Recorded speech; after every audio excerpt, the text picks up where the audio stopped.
Sprint rowing versus long distance rowing. Is there a technique difference? Let's talk about it.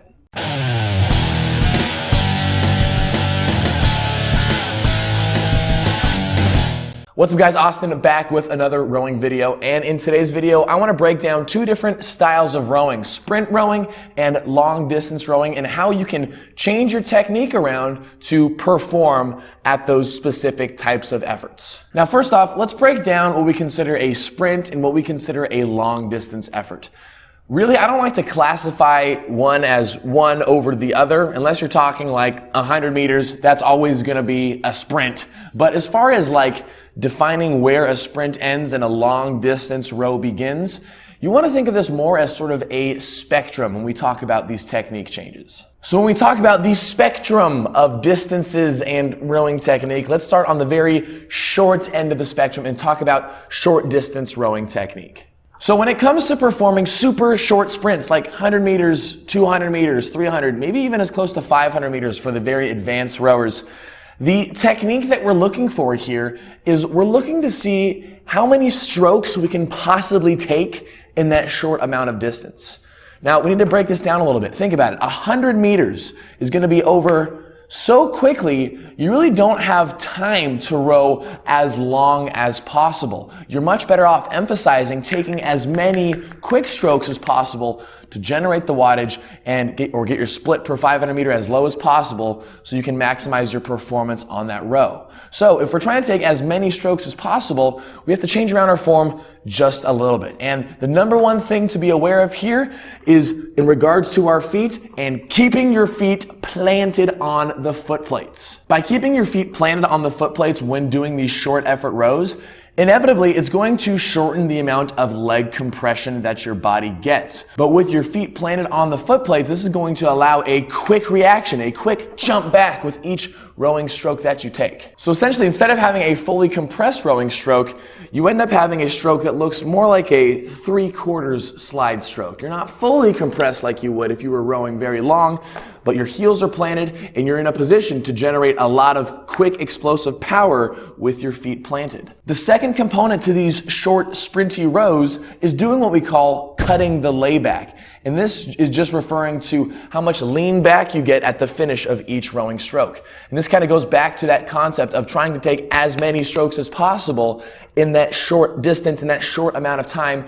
And so by not leaning back as far and instead just leaning slightly past vertical, this is again allowing you to get right back up to take the next stroke. With your feet planted with each stroke and just a slight lean back past vertical to initiate that momentum drive with the hips, this is going to allow you to get your stroke rate super duper high to attack those sprint rows. And like we talked about, generating watts and power by trying to take many strokes during that short amount of time instead of focusing on long, efficient strokes.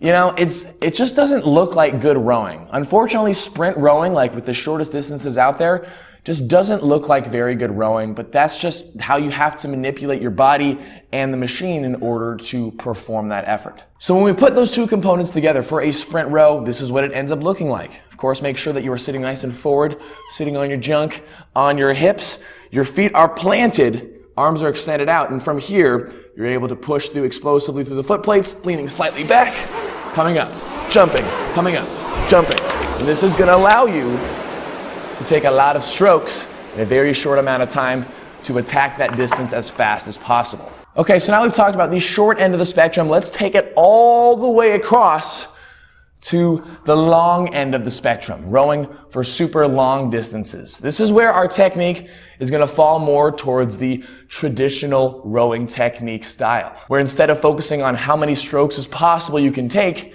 you're focused more on making each stroke as efficient as you possibly can. So let's take it back to the leg compression component. With the sprint rows, we talked about feet planted. Well, with our long distance rowing, we want to be getting the optimal compression out of the legs in order to achieve that efficient rowing that we're talking about. And so that optimal compression is shins to vertical. So that might incur a little bit of a heel lift as you come up for the stroke, but that's getting your quadricep muscles in a great position to produce long, efficient power. Again, shins to vertical with a slight heel lift is totally okay with that body angle forward and your arms extended out.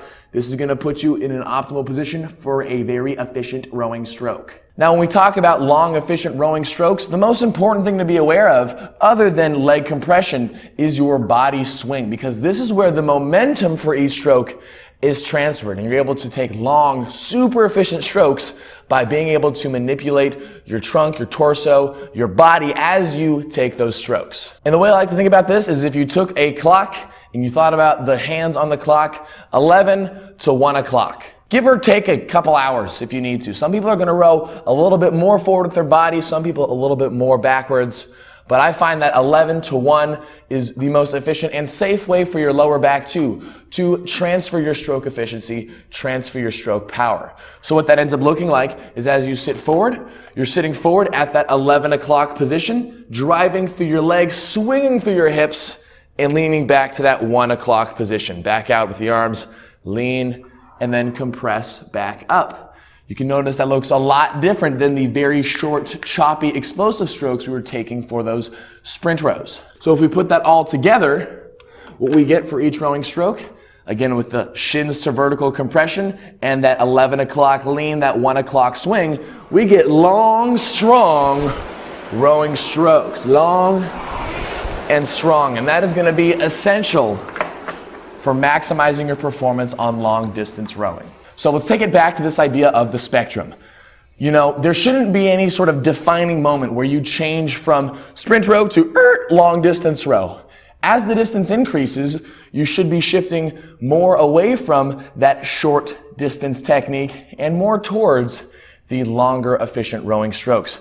But you're gonna have to kind of change it very slightly as that distance changes. You know, is a 600-meter row, is that just outside of a sprint, but considered a long distance? Or is it 750 meters or 800? There's no real defining point for that. So try to manipulate your technique, your leg compression, your body lean back. Manipulate that as the distance changes and try to keep those long ends of the spectrum, the long and the short end, in mind when attacking your distances. If you're looking for a total guidance on rowing technique, 118 pages of rowing machine fun, breaking down everything you need to know about technique, warm-ups, cool-downs, drills, including a full 4-week kickstart program with the rowing machine with guided workouts created by me. You should pick up my new ebook, Row Your Fat Off, to kickstart your rowing journey with the rowing machine. If you're a brand new beginner, you just got your machine, you have no idea what you're doing, guys, that is the book for you. You can pick it up in the link down below. But I hope you enjoyed the video. Thank you so much for watching, and I will see you guys again real soon.